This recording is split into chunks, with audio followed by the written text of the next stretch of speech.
Hello, हाय, नमस्कार मित्रांनो. Entertainer Pravin अंगळे या माझ्या यूट्यूब चॅनलवर तुमच्या सर्वांचं खूप खूप खूप स्वागत आहे. मित्रांनो, नेहमीच ज्यांनी माझ्या चॅनलला सबस्क्राईब केलं आहे त्यांचे खूप खूप खूप थँक्स, आणि ज्यांनी अजून केलं नसेल सबस्क्राईब त्यांनी प्लीज प्लीज प्लीज माझ्या ह्या चॅनलला सबस्क्राईब करा. तर मित्रांनो, चला नाटक बघूया. या आपल्या सदराखाली आपण रोज एका नवीन नाटकाच्या तालीमीच्या ठिकाणी जात आहोत. त्यांची तालीम बघतोय, त्यांच्या कलाकारांशी बोलतोय, त्यांच्या दिग्दर्शकांशी बोलतोय. नाटक नेमकं काय आहे आणि का बघावं हे जाणून घेण्याचा आपण प्रयत्न करतोय. तर आज मी खूप एक्साइटेड आहे, कारण आज आपण ज्या तालीमीच्या ठिकाणी जाणार आहोत ते नाटक आहे चैतन्य सरदेश पांडे या लेखकाचा. तर आज आपण जाणार आहोत कॉफिंग या नाटकाच्या तालीमीच्या ठिकाणी. मला सांग, तुला काय पाहिजे? नातू की नाद? फॉरेन. काय काही होऊन देत, पोरग फॉरेनला गेलं पाहिजे आणि फार फार इंग्रजी बोललं पाहिजे. अगं हे म्हातारे, त्या लेकराचे काय लाड करायला तू? आयला खाल्लं गेलं ते काय? मग बाडीच्या कॉन्टॅक्ट मधलं कोण आहे? म्या म्या. हा, तू कोण बाडीचा? मी बाप आहे याचा, पण नेमकं याचं काय करायचं तेच कळेना. जाळायचं की पुरायचं? शेवटी कसं बी असलं तरी आपलं आहे. अगं माणूस म्हणून जन्माला आलं तर चाललं नसतं. माणूसच जन्माला आलेला आहे, पण फक्त दिसतंय मूर्धांच्या पेटीवर. अगं मराडा ना काय असं व्यक्तिमत्व यांच्या पोटी या विचित्र गोष्टी जन्म घेतलाय. काय घेत? अरे यांच्या नाही रे, यांच्या बायकोच्या. मी म्हणलं होतं ना जिथं असं म्हणून, पण याआधी तर असं नाही केलं. येणार करू तू.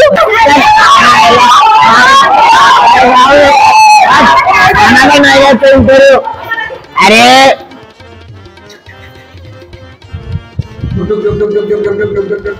अरे कोण? अरे वा, पंतप्रधान आले ती अजब घटना बघायला. जा पटकन भेटा जा त्यांना. मला येत लागले तो तुला जित्ता जाईल. चल उठ चल. आवा असं कसं उठन तू?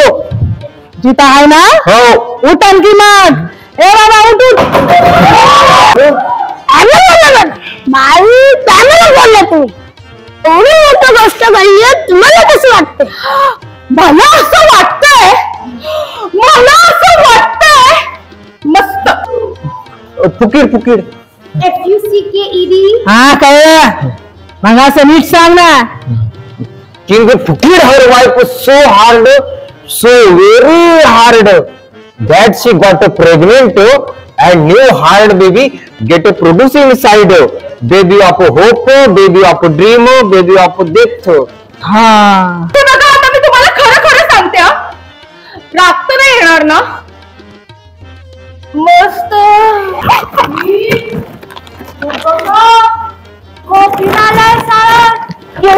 काय करत आला?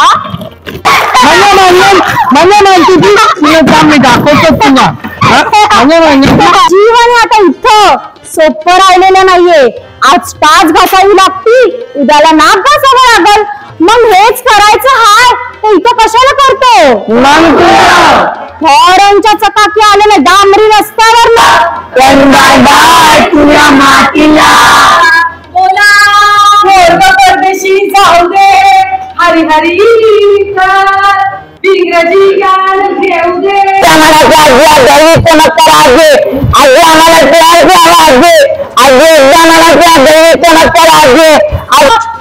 अमेरिकेला चालला. अगं कोणावर कसा विश्वास ठेवतीस तू? तो कुठे नाही जाणार. अरे पण का? आणि यांच्यासोबत तर अजिबात नाही. मायसल, मला हात बी लावला ना तुला सिक्रेट पडेल मी. तुला माहित आहे ना, गावातली सगळी चित्र वागतात, सगळी फक्त एवढ्यावरच आत काय आणि आत काय. सगळ्या जगाला वाटतं बापानं वर्गावर पोराच्या आत काय ते. अरे पण नाव ऐकायचं, माझं पोरगा बघून मी काय करायचं ते. तुम्ही निघा.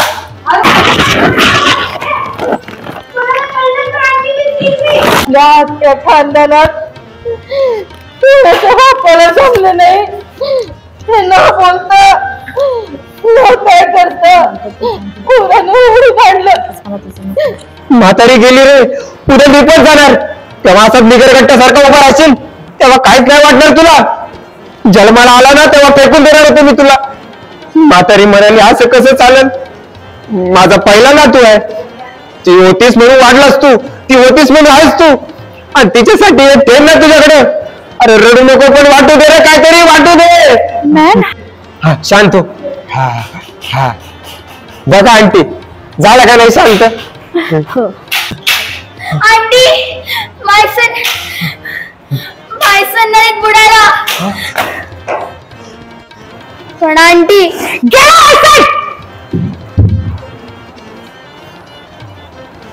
यू शेमफुल फेलो, लाज नाही वाटली तुला?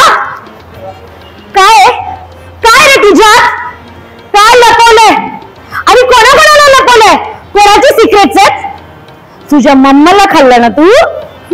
तुझा बाप सांगत होता, तुला माहिती होत असं करणार आहे. माहित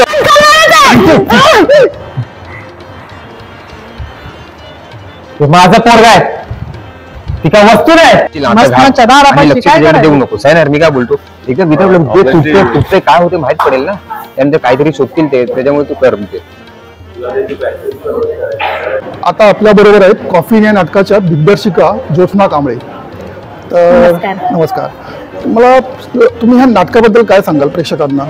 मी प्रेक्षकांना सांगेन की तुम्ही नक्की हे नाटक बघायला या, कारण का हे नाटक एक छोटी गोष्ट नसून जुनी गोष्ट आहे, पण जी आम्ही नवीन पद्धतीमध्ये लोकांच्या समोर आणत आहोत, मांडत आहोत आणि एक मनोरंजक पद्धतीमध्ये मांडत आहोत. एक लार्जर दॅन लाईफ स्केल वरती जसं आपण पिक्चर करतो त्याला ग्रँड, या त्या पद्धतीने आम्ही ही गोष्ट लोकांपुढे आणतोय आणि सर्वजण ह्या गोष्टीशी रिलेट करतील. बिकॉज आपल्या जीवनात ही गोष्ट कधीतरी आपण लहान असताना मोठे असताना घडली आहे, तो कनेक्ट लगेच होऊ शकतो. त्यात ह्युमन टच, ह्युमन इमोशन्स भरपूर आहेत, खूप आहेत. सगळ्या सीन मध्ये वेगवेगळे इमोशन्स आहेत, कॉमेडी सुद्धा आहे, इमोशनल आहे. तर मला सांगा की इतका मोठा गोतावळा आहे, इतकेच चांगले कलाकार आहेत या नाटकामध्ये, तर हे सगळे सांभाळताना तुम्हाला कशी तारेवरची कसरत झाली? नाही असं नाही आहे, ऍक्च्युली खूप जण आहेत, भरपूर लोक आहेत, आम्ही 24 ते 25 लोक आहोत. पण तुम्ही पाहिलंच असेल, पण सर्वांनी as a team, as a unit म्हणून काम केलं आहे. फक्त जे स्टेजवरती दिसणारेच नाही, पण बॅक स्टेजला पण जे आम्हाला सपोर्ट करतायत, हेल्प करतायत, सगळेजण ॲज अ टीम आणि युनिट काम करतायत. त्यामुळे मजाच येते आणि आम्हाला खूप काय म्हणतात त्याला, एनर्जी फील करतो आम्ही हे करताना. And we are hoping and praying की we will rock it. Okay, तर मग आमच्या प्रेक्षकांना कसं तुम्ही आवाहन कराल हे नाटक बघायला? सर्व प्रेक्षकांना विनंती करते की तुम्ही नक्की हे नाटक बघायला या, तुम्हाला आवडेल आणि तुम्ही ह्या नाटकाशी स्वतःला कनेक्ट करू शकाल. तर मित्रांनो, आता आपल्या बरोबर आहेत कॉफी या नाटकातील मुख्य कलाकार विजय मिरगे. तर विजय, ह्या नाटकाबद्दल आमच्या प्रेक्षकांना काय सांगशील? हे नाटक म्हणजे एक वेगळंच नाटक आहे, अँटिक नाटक आहे. जेव्हा कोण नवीन बघेल तेव्हा तो विचार करेल की हे असं कसं होऊ शकतं.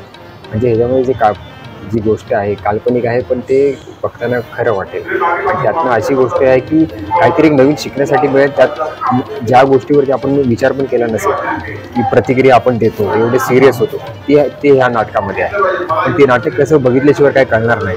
त्यासाठी तुम्ही नाटक बघायला आले तर फार आम्हाला पण मजा वाटेल आणि करताना आम्हाला पण वाटेल की तुम्ही बघायला आले. जर तुम्ही आले तर आम्हाला खूप आनंद होईल. तर मित्रांनो, मला माहिती आहे हा मुख्य कलाकार आहे, त्याच्यामुळे नाटकाबद्दल जास्त काही हा बोलणार नाहीये, कारण की तुम्हाला गॅरंटी आहे की तुम्ही शेवटपर्यंत या नाटकामध्ये खेळून राहाल. तर विजय, नाटकाच्या प्रयोगासाठी खूप खूप शुभेच्छा. थँक्यू. बरोबर आहे या नाटकातील एक मुख्य कलाकार प्रिया वर्तक, ज्यांनी या नाटकामध्ये आजीची भूमिका केलेली आहे. तर मला सांगा, ह्या नाटकाबद्दल तुम्ही काय सांगाल प्रेक्षकांना? हे नाटक अशा एका समस्येवर आहे जे 100पैकी एका कुटुंबात तरी ही समस्या असतेच असते, आणि यावर कितीही सोल्युशन्स असले तरी ते पालकांना किंवा घरातल्यांना मान्य करायचं नसतं, की प्रत्येकजण त्या गोष्टीपासून टळण्याचा प्रयत्न करत असतो. पण ह्या सगळ्या समस्येवर सामोरं जाण्यासाठी काय केलं पाहिजे हे या नाटकामध्ये लेखकाने उत्तम प्रकारे मांडण्याचा प्रयत्न केलेला आहे, आणि त्यावर नक्की तुम्ही हे नाटक येऊन बघा. आता आपल्या बरोबर आहे कॉफी या नाटकातील मनोरंजनाचा तडका देवांश खेंगले. देवांश, मला सांग, ह्या नाटकामध्ये तू काय करतोय? मी या नाटकात 2 भूमिका करतो, एक माईक आणि एक मायसन. एवढा छोटा वयात तू 2 भूमिका करतोयस, आणि त्याही मी बघितलं आता दोन्ही भिन्न आहेत. तर या करताना किती मजा येते तुला? खूप मजा येते, कारण एवढी मजा येते. आणि एका भूमिकेत मी नीळ फुले यांची मिमिक्री करण्याचा प्रयत्न करतो. मित्रांनो, हा म्हणता येईल छोटा नीळ फुले आहे.